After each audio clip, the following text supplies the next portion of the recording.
When Judith Kaplan became the first American girl to mark her bat mitzvah during synagogue services, she recalled shocking a lot of people, especially her disapproving grandmothers.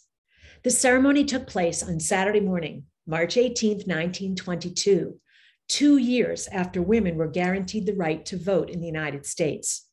12-year-old Judith stood at a very respectable distance from the Torah, she recalled decades later.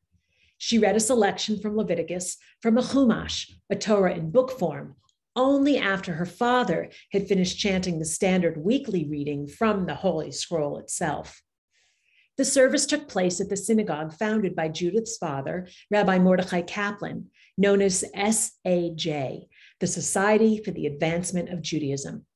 While today, kids may receive iPhones as gifts, Judith recalled receiving a Kodak Brownie camera, which made its debut at the turn of the 20th century and sold for $1. Rabbi Mordechai Kaplan always said that Judith was the first of 4 reasons he introduced bat mitzvah, adding that the other 3 were her younger sisters, Naomi, Hadassah, and Selma. It's important to note that while bat mitzvah was a radical innovation in its day, Kaplan intended it only as a complement to bar mitzvah and not its equal. Whereas bar mitzvah was a gateway to regular and full participation in Jewish worship for boys, bat mitzvah was a corrective to girls' exclusion from education that effectively terminated in a dead end.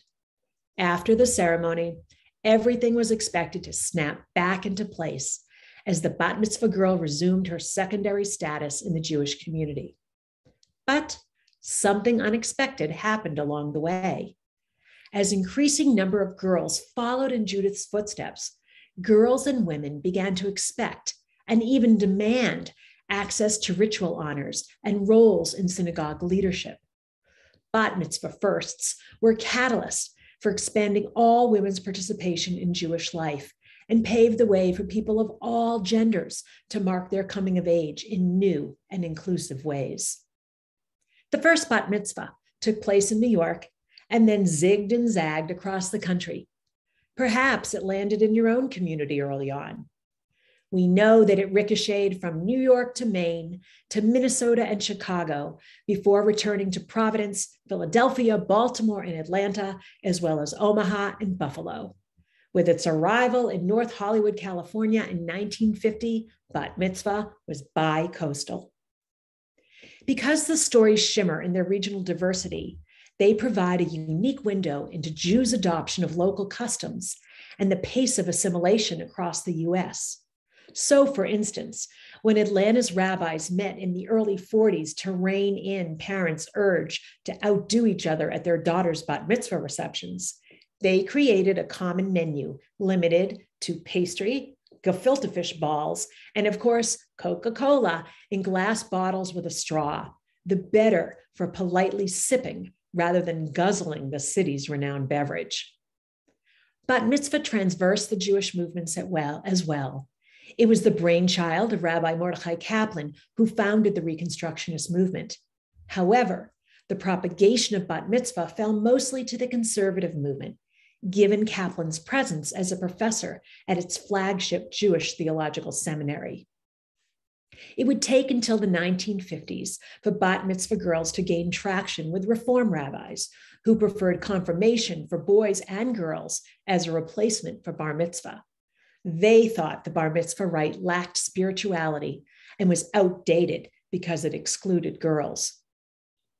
While the strictures of Jewish law made marking a bat mitzvah during a Torah service a mere figment in the imagination of most traditional Jews, Merrill Lederman Euclid became bat mitzvah at an Orthodox shul in 1951 in Denver, Colorado. Her father, the rabbi, established the custom of girls marking their bat mitzvah in the main sanctuary during Friday evening services.